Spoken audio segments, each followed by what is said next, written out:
En la mañana del 27 de septiembre de 1969, dos niños que cruzaban un terreno baldío cerca de Maple Street, en Lowell, Massachusetts, encontraron a un chico de 15 años tendido, boca abajo en la tierra. Tenía las manos atadas a la espalda.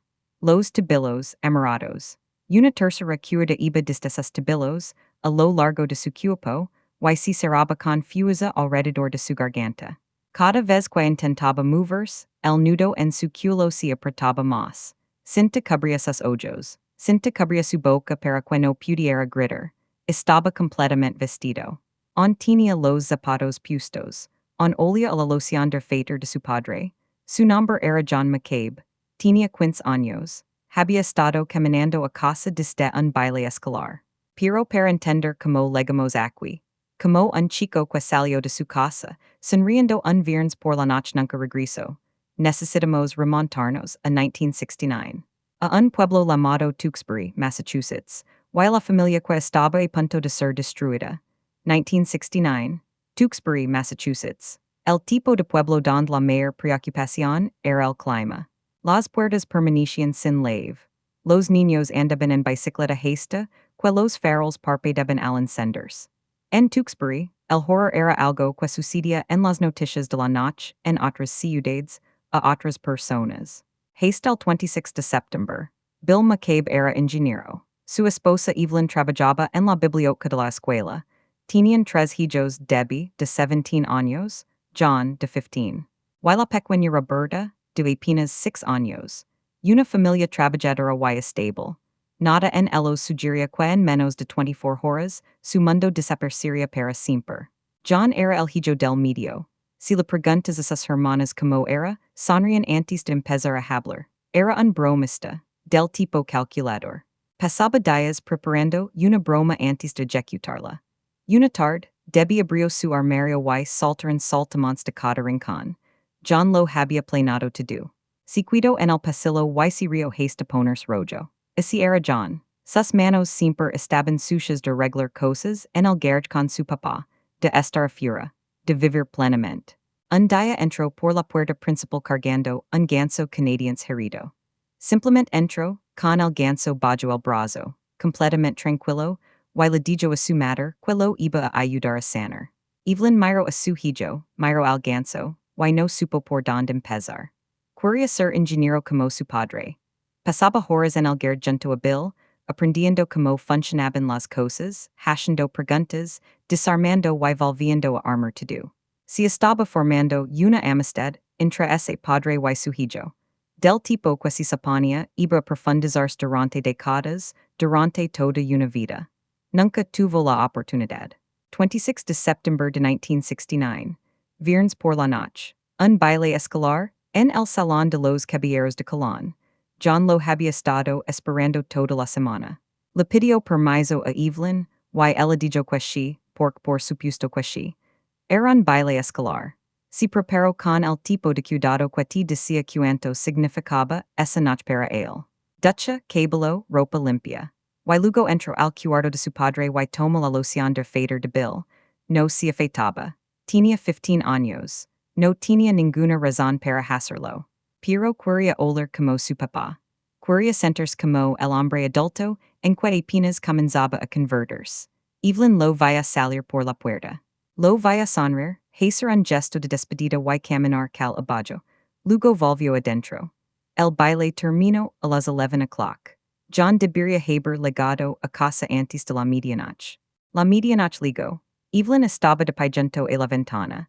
Se dijo a sí misma que solo estaba caminando despacio, hablando con amigos. Bien, espero 5 minutos más. Luego 5 más.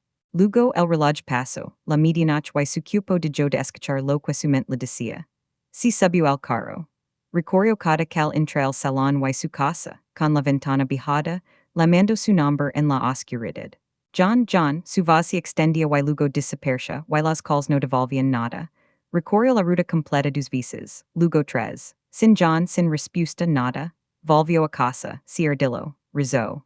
A la mañana siguiente, el 27 de septiembre, dos niños cruzaban un terreno baldío cerca de Maple Street, en Lowell, a 8 kilómetros de Tewksbury. Iran solo unos chicos haciendo lo que hacen los chicos un sábado por la mañana. Lo que encontraron en cambio los acompañará por el resto de sus vidas. John McCabe, boca abajo. Manos atadas a la espalda.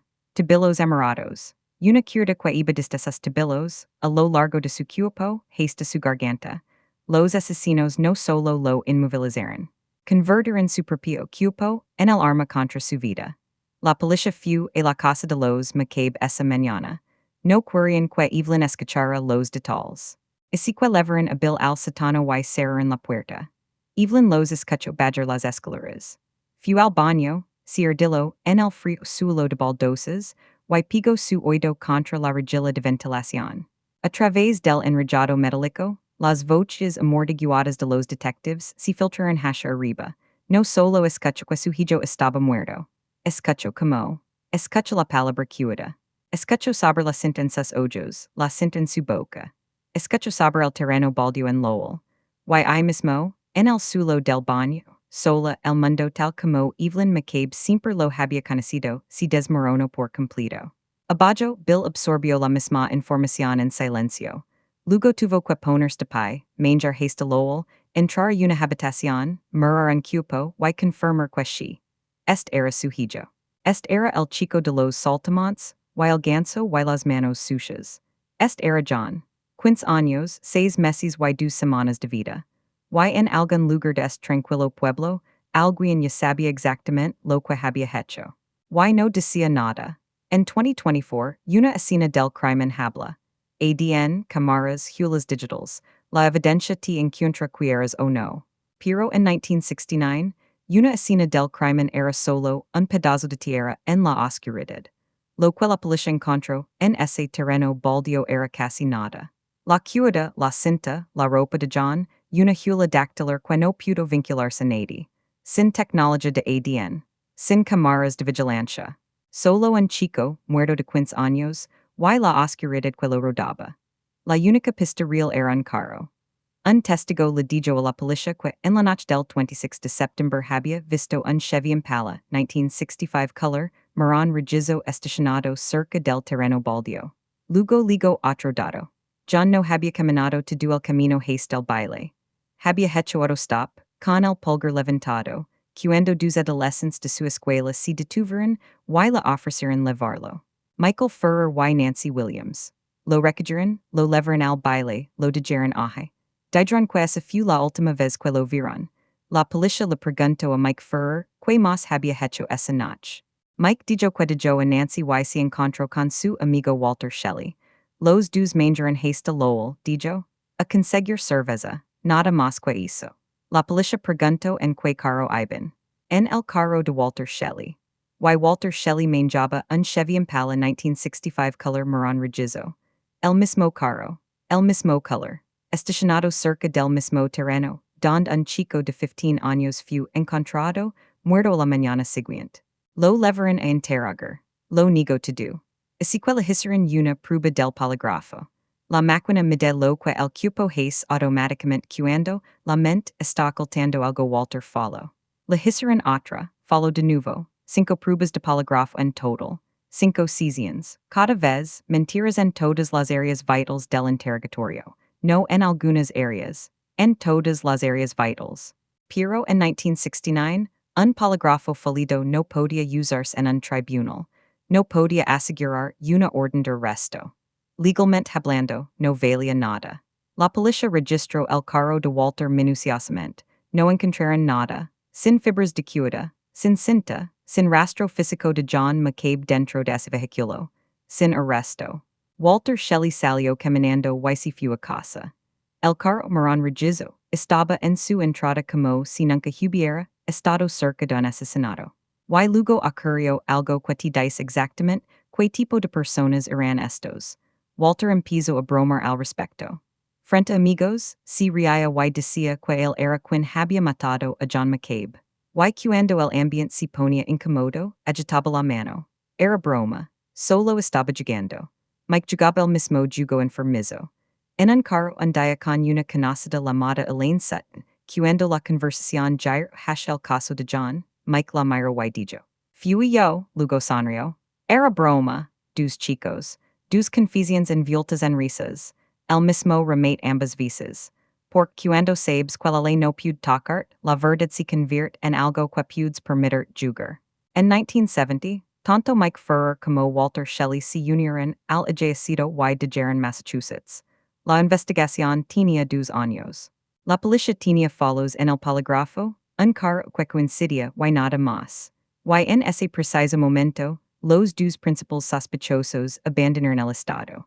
El caso quedó archivado. Pero una persona nunca se detuvo. Bill McCabe la estación de policía cada semana.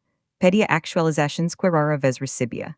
Lo anotaba todo, cada fecha, cada nombre, cada detalle sobre la vida y la muerte de John. Porque tenía terror de que si dejaba de escribir, si dejaba de lamer, el mundo simplemente seguiría adelante y actuaría como si John McCabe nunca hubiera existido. Los años comenzaron a pasar. 1 se convirtió en 5. 5 se convirtieron en 10. Los dos hombres que habían conducido un carro marrón regizo por Lowell en una noche de septiembre de 1969 vivían sus vidas en otro lugar, acumulando distancia entre ellos y lo que habían hecho. Y Bill McCabe seguía en su escritorio, seguía escribiendo, seguía lamando, seguía esperando. Historias como la de John requieren casi 2 semanas de investigación profunda para salir a la luz. Si crees que su memoria merece mantenerse viva, por favor tomate un segundo para dar like, suscribir a Ripple Effect Stories, y compartir tus pensamientos abajo. Asegurémonos de que esta historia nunca se olvidada. Ahora, de vuelta al caso. November de 2000, una reunión en casa de alguien en Massachusetts. Jack Ward estaba ahí. Jack había conocido a John McCabe de niño. Años atrás la había hecho, una promesa silenciosa al padre de John. Bill, si alguna vez escuchó algo, te lo diré. Era el tipo de promesa que haces, y esperas nunca tener que cumplir.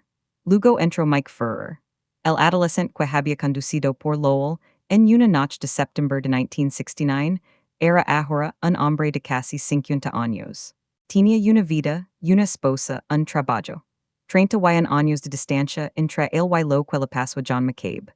Y en esa tarde en particular, con un trago en la mano, algo se le escapó. Mike se volvió hacia Jack y lo dijo de la nada. Sé quién mató John McCabe. Jack se quedó inmóvil. Mike lo repitió. Sé quién mató a John. Cuando Jack preguntó quién, Mike dio un nombre sin dudar. Walter Shelley. 31 años de silencio rotos en 30 segundos en una barbacoa en el patio trasero. Jack preguntó por qué. ¿Por qué Walter Shelley quería matar a un chico de 15 años? La respuesta de Mike fue un nombre. Mara Shiner. En 1969, Mara tenía 13 años. Walter tenía 17. Ya era el tipo de persona alrededor de quien los demás caminaban con cuidado. Walter era posesivo de una manera que no tenía nada que ver con el amor y todo que ver con el control. Cuando percibió que John McCabe simplemente había existido cerca de Mara de una manera que Walter no le gustaba, algo se rompió en su interior. No fue un crimen pasional. No fue un momento de locura. Un chico de 17 años decidió que un chico de 15 años necesitaba ser castigado por ser notado por una chica que Walter había reclamado como suya. Ese era el motivo. Jack fue a ver a Bill McCabe y le contó todo. Las manos de Bill temblaban mientras anotaba los nombres. Walter Shelley, Mara Shiner. Había esperado 3 décadas a que alguien dijera algo.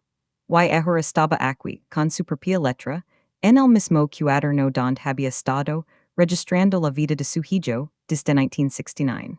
Tomó el teléfono y llamó a la policía. La policía tardó 3 años más en actuar. Cuando los detectives finalmente fueron a New Hampshire a hablar con Mike Furrer en 2003, él se retractó de todo. Dijo que Jack había estado bebiendo. Dijo que todo había sido nada. Sin grabación, sin manera de probar que versión era verdadera. Otro que la John sin salida. 4 años después, un nuevo fiscal de distrito abrió el expediente de John con ojos frescos. Y enterrado en la declaración de Mike de 2003, encontró algo que nadie había notado. Un nombre que nunca había percibido en 38 años de expedientes del caso. Una tercera persona. Alguien que Mike ahora afirmaba había estado con él y Walter En la noche del 26 de septiembre de 1969. Edward Allen Brown, de 17 años en ese momento. Vivía no muy lejos de la familia McCabe. La policía localizó a Brown. Si había retirado de la fusa agria, si había mudado a New Hampshire, había construido una vida. Cuando los detectives tocaron a su puerta y preguntaron sobre John McCabe, Brown dijo que nunca había escuchado del asesinato. Un hombre que creció a pocas calles de los McCabe, en un pueblo pequeño donde el caso de John era de lo único que todos hablaban durante años. Luego llamó la propia esposa de Brown. Se comunicó con los detectives de forma privada y les dijo que más de 20 años atrás, mucho antes de cualquier arresto, mucho antes de todo esto, su marido le había dicho que estuvo involucrado en el asesinato de un joven. Ella había cargado con eso durante 2 décadas. Era la corroboración más significativa que la investigación había recibido jamás. Una confusión hecha no bajo presión, no a cambio de inmunidad. Solo un hombre en la quieta de su propio hogar, contando a su esposa algo que lo había estado carcomiendo por años. Pero Brown lo negó todo. Sin evidencia física, sin una confusión formal, la ley no tenía nada que pudiera usar. Habían pasado 41 años desde que John fue abandonado en ese terreno. El cabello de Bill McCabe se había vuelto blanco, su cuerpo comenzaba a fallar, pero su pluma seguía moviéndose, se le acababa el tiempo. Luego, en 2011, la detective Linda Coughlin fue asignada al caso de John. Evelyn McCabe dijo algo que no había podido decir de nadie en mucho tiempo. Me dijo que los iba a atrapar. ¿Y lo hizo? Coughlin interrogó a Brown 2 veces. Patient, enfocada metódica, luego le hizo una prueba del polígrafo. Brown follow en cada aspecto. Cuando Coughlin le dijo lo que mostraban los resultados, 41 años de silencio finalmente se rompieron. Brown se tapó la cara con las manos. Y empezó a hablar. Dijo que todo comenzó a las 10:30 de la noche. Walter y Mike fueron a su casa y dijeron que necesitaban su ayuda. Empezaron a manjar. En algún punto del camino, le dijeron lo que iban a hacer. Encontrar a John McCabe. Darle una lección por haberse acercado demasiado a la novia de Walter. Brown se dijo a sí mismo que no sería nada serio. Luego Mike dijo, ahí está. John estaba al lado de la carretera, con el pulgar levantado, tratando de llegar a casa desde el baile. Solo tratando de llegar a casa. Mike salió del carro, agarró a John y lo empujó hacia el asiento trasero. John estaba aterrorizado, llorando, rogándoles que lo dejaran ir. Manger en haste el terreno baldío en Lowell. Brown empujó a John fuera del carro. Walter y Mike lo forzaron al suelo. Brown lo sujetó mientras Mike ataba la cuerda, tabillos, luego muñecas. Luego el tercer tramo desde los tabillos hasta el culo, sin saber sus ojos, sin saber su boca. John estaba boca abajo en la tierra, forcejeando. La cuerda se apretaba con cada movimiento. Walter miró hacia abajo y dijo, esto te enseñará a mirar con Mara. Luego los tres volvieron al carro y se fueron. Estuvieron dando vueltas durante una hora. Brown eventualmente les dijo que debían volver a revisar a John, así que regresaron. Walter y Mike salieron, se acercaron, estuvieron fuera 30 segundos. Luego volvieron rápidamente al carro. Alguien dijo, no está respirando. Levaron a Brown a su casa, fue a su cuarto, y loro. El 15 de abril de 2011, 41 años después de que el cuerpo de John fue encontrado, Michael Furrer y Walter Shelley fueron acusados formalmente de asesinato en primer grado. Brown recibió inmunidad completa. Sin tiempo en prisión, ni un solo día. La familia McCabe fue convocada y les contaron lo que Brown había confesado. Bill McCabe, 83 años, el cuerpo falando, el peso de 4 décadas en su rostro, se desplomó hacia delante sobre la mesa y loro. Por primera vez en 41 años, alguien había dicho en voz alta lo que le había pasado a su hijo. Enero de 2013. El juicio de Michael Furrer. Bill McCabe subió al estrado de testigos. 85 años. El fiscal le preguntó cuántos años tenía John cuando murió. Bill miró hacia delante y respondió, tenía 15 años, 6 meses y 2 semanas. Había estado contando desde el día en que se lo dijeron. Pero el juicio comenzó a desmoronarse. Bajo el contrainterrogatorio, Brown se derrumbó. Inconsistent, sacudido. Pericuando termino el contrainterrogatorio, el único testigo de la fiscalía había quedado como un hombre que diría lo que la sala quisiera escuchar. Luego Mara Shiner subió al estrado y le dijo al tribunal que no había estado saliendo con Walter en septiembre de 1969. Que John nunca había mostrado ningún interés romántico en ella. En una sola tarde, el móvil desapareció. El jurado emitió su veredicto. No culpable. Bill McCabe no estaba en la sala del tribunal. Estaba demasiado enfermo para aguantar. Espero en otra habitación. Y Evelyn tuvo que salir y decírselo. 4 días después, su corazón se detuvo. Su familia cree que el veredicto lo mató. Que el no culpable fue lo último, que su cuerpo no pudo soportar. 43 años de lucha, y murió 4 días después de ver a uno de los hombres que mataron a su hijo quedar libre. Pero en quedaba un juicio más. Y Evelyn McCabe había hecho una promesa al bord de una cama de hospital. Yo lo continuaré por ti. Septiembre de 2013, el juicio de Walter Shelley, la misma sala, los mismos expedientes, los mismos testigos, una cosa diferente, la sala de Bill McCabe estaba vacía. Edward Allen Brown volvió a subir al estrado. Esta vez estaba sereno. Firm, ya había sobrevivido el peor contrainterrogatorio de su vida, y no iba a dejar que volviera a ocurrir. Mara Shiner volvió a subir al estrado. Esta vez el fiscal no preguntó sobre fechas, preguntó sobre la naturaleza de Walter. Era Walter Shelley un hombre celoso.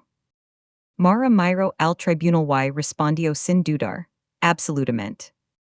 Describió el matrimonio, la violencia, el control, la manera en que Walter trataba a las personas que sentía que le habían fallado. El jurado deliberó durante 2 días. Evelyn McCabe no pudo obligarse a sentarse dentro de la sala cuando se leyó el veredicto.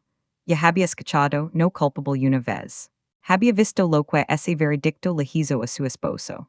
Esperó fuera, con las manos entrelazadas, mientras Roberta estaba sentada adentro. El jurado volvió a entrar. La portava se puso de pie. Culpable asesinado en primer grado, cadena perpetua. Roberta salió, a donde estaba su madre. Las primeras palabras que salieron de su boca fueron estas. Papá estaría orgulloso, atrapamos a uno de ellos. Evelyn no fue a casa, fue al cementerio. Camino haste don su esposo y su hijo estaban enterrados uno al lado del otro. Se ardillo ante sus tumbas. Puso las manos sobre la fría piedra. Y dijo lo que había venido a decir. John sabes que lo atrapamos. Billy resultó perfectamente. Por favor cúdalo haste que yo leg, y entonces lo haré yo. Pero la justicia, cuando finalmente ligo incompleta. En 2016, un juez redujo la condena de Walter Shelley de asesinato en primer grado a asesinato en segundo grado. La sentencia, cadena perpetua con un mínimo de 15 años. Lo que significa que Walter Shelley será eligible para Libertad conditional en 2028. Mike Ferrer ya está libre. Lo ha estado desde enero de 2013. Edward Allen Brown recibió inmunidad completa. Nunca pasó ni un solo día en prisión por lo que ocurrió en ese terreno baldío. Y el 12 de agosto de 2016, apenas meses después de enterarse de la reducción de condena, Evelyn McCabe falleció. Ahora solo quedan Roberta y Debbie, dos hermanas mayores ahora que siguen presentándose. Cada vez que Walter Shelley se considerado para libertad conditional, estarán ahí, oponiéndose, luchando. Levando hacia adelante, un nombre que el mundo sigue tratando de dejar en silencio. 3 hombres iban, en ese carro, el 26 de septiembre de 1969. Uno fue condenado, y podría quedar libre en 2028. Uno fue absuelto y ha estado libre por más de una década. Uno hizo un trato y nunca vaya el interior de una prisión. Y John McCabe leva en la tierra desde que tenía 15 años. Pasó ese viernes por la tarde preparándose. Se arregló el cabello. Se puso ropa limpia. Entró al cuarto de su padre y tomó ese frasco de loción de fader, el que olía como el hombre en que quería convertirse. Y si lo puso por tinia quince años, y el mundo entero todavía estaba frena a él. Y esa noche se sentia como el comienzo de algo. Las personas que lo repitieron esa noche pasaron, los siguientes 43 años riendo, viviendo, respirando, casándose, construyendo vidas, vindo amancer. Pudieron convertirse en hombres de mediana edad. Pudieron envejecer. John McCabe tenía 15 años, 6 meses y 2 semanas. Y nunca pudo ser nada más. Este caso es un recordatorio de que el eco de un solo acto de violencia nunca se detiene del todo, viaja a través de las rodillas de una matter en el frío suelo de un baño, a través de la pluma de un padre moviéndose sobre el papel durante 40 años, a través de dos hermanas de pie en una audiencia de libertad condicional, y a través de una promesa hecha ante una tumba un chico que solo